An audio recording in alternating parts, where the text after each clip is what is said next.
All right, hello traders. All right, so let's just jump right into it. We didn't update a long time regarding the Bitcoin. It's been we wanted to actually give it a bit of a wait to see what's going on. We did update on the Twitter just to make sure that we are of course posting our opinions. Let's just dive right into it. Let me just take off the KC here. Okay, now look, as you guys can see here. We had a hectic week, really hectic week. Up, down, the Bitcoin reached, as we can see here, 49,500. I'm looking here. This is a Bitstamp, I think, trading platform. And, now we're currently, finished the week at around 60. We're going to finish the week in like 15 hours. At around, let's say 60, 61, something like that.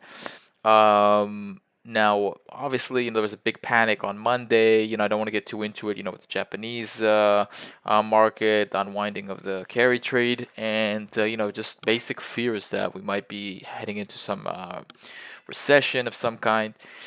Um, many different reasons. Possibly, I don't know if it's true or not. No one really does. But I mean, you got to trade what you see, okay? And if we take it back a little bit, okay, back towards July, August, we were showing this on the 4 hour a lot, and we did post about it on Twitter. But we see here a rising wedge, okay, forming just when it broke the 200, which wasn't really a good sign. But it did keep this kind of formation that we're seeing, and it still did. We're going to talk about this blue line here afterwards, but it did keep it, pushed it back up, and it kind of formed here on the 1 day chart. We can see it pretty nicely too, but also on the 4 hour, it's pretty, it's real clear. Let's go ahead to the 4 hour. I know you guys know I really like the 4 hour, especially when we're talking about Bitcoin. Okay, look, there we go, beautiful wedge, and it broke down. And this is what happens, when the trend breaks down and starts forming a kind of a wedge or whatever, whatever type of formation it could be. It could tell us that, hey, we're in for a certain move downwards. Sometimes though, it's also to move upwards. Yeah, it does depend exactly. But in this case, because we had a move down, and then it kind of tried to get itself up there in this type of formation. Normally, very good chances that this is a rising wedge, which we did have here. Of course, amazing short. Okay, people who did short at 66 and could buy it back up, let's say in the support around 54 or even lower. Then yeah, okay, this was a very nice trade. Pushing it higher back up throughout the week, as we said. Right now, we're sitting just above. The what is this, the 50 moving average on the 4 hour and on the daily. I do want to go back to the daily because this is important. Okay, we on Friday, Thursday, we shot right, really, this was a big move up to touch the 200-day moving average, and currently we're a little bit below that and the 100. So right now, there's also a nice support level. You guys can see this blue line right here, that this was a kind of support level. Before, we're talking about, this is the era that we've been seeing throughout 2024, we can say. And we're really at a point right now where the market wants to know, okay, where do we go from here? Are we going to be are we going to get spooked out by this, I don't know, recession that we're trying to see, that I don't know, some people think that we might be there. My personal opinion, and again, this is not financial advice. I think that I personally am not selling anything. Not at this moment, of course. These types of moves are corrections; they do happen. There was a big. There still may be a little bit of positioning in Japan with the whole unwinding of the carry trade. People basically need to cover their trades, sell their whatever assets they bought with that borrowed money that they took from banks over in Japan. Now they're moving it back into Japan. So I think the Bitcoin move was more of a liquidity issue. Okay, people panicked, and that's what really brought it down. And the fact that we're right now back so quickly says a lot. Okay, people went ahead and got more confidence very quickly, and we also saw that with the VIX dropping as well, with the Nasdaq as well making nice moves up again. And at this current position, we want to see what's going to be happening obviously throughout the weekend, but I would not be surprised again that we're going to be finishing above this 200-day moving average. And if we do try again, okay, to come to this upper level. It's not a perfect straight line, as you all can see. It's kind of tilted downwards. There is a certain angle here, okay? Same thing with the bottom line. I do think that if we regain that 200, the momentum is going to be there and we're going to continue this big push.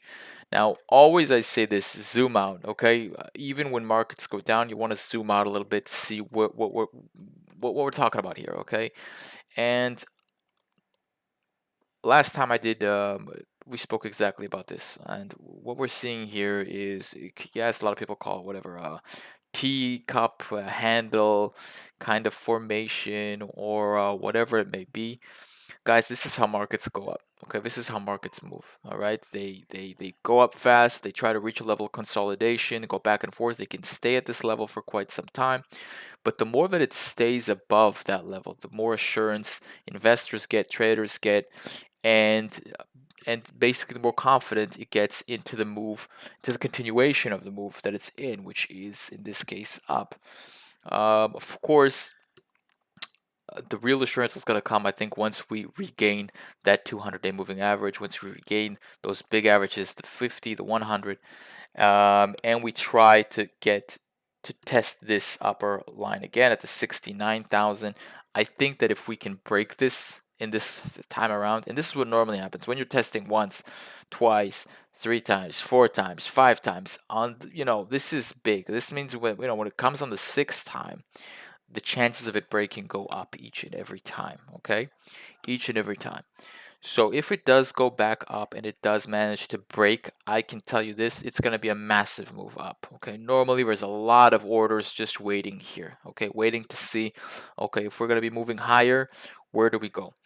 And I think that this consolidation is just beautiful. It's very, very healthy. Okay. Sometimes when you have a strong move, let's go back here. I want to show you guys 2021. When you have these strong moves upwards, sometimes the downside is just as vicious and just as strong. Okay. Excuse me. And it takes time. I think that right now the market has matured. I mean, right now we're at levels that we saw in 2021. And if we're back at those levels, 3, 4 years later, I mean, look, we are definitely more prepared. The market's more prepared. There's more things. There's more confidence in Bitcoin. Bitcoin is much more well adapted. Um, Again, this is what you want to be looking for. Okay, I would not be trading Bitcoin. Okay, I do not believe in this right now, trading Bitcoin, especially at these levels. I do want to wait and see if it breaks above. If it breaks above the 200-day moving average, and we're going to be coming back up here, guys, put on your seatbelts. I think that this is it. I mean, we're going to be taking this move upwards towards the 92K, 90K at least. That's what I'm looking at here. This next big leg up is right there, okay? If I take it back to the markets, okay, and I just want to finish with this, I think that if we get that assurance that, hey, the market isn't in a recession, it's a pullback, it's a slowdown, which is something that we needed to see in order to cool inflation. Monetary policy in the Fed is that they're going to be lowering interest rates very, very soon. Um, Nothing breaks in the economy. This is important, okay? Nothing breaks in the economy. You don't want to see anything, suddenly a big rise in unemployment, or I don't know, some banks start to collapse, or people don't pay their mortgages like happened in '08. So you want to basically see that nothing breaks, and we're in this kind of shift. And in this shift, I think that we're going to be seeing, again, possibly to the end of the year 2025, that, and again, this is, I will get more assurance if we break above the 200-day moving average and we try the 69 level again, try to break to those new all-time highs.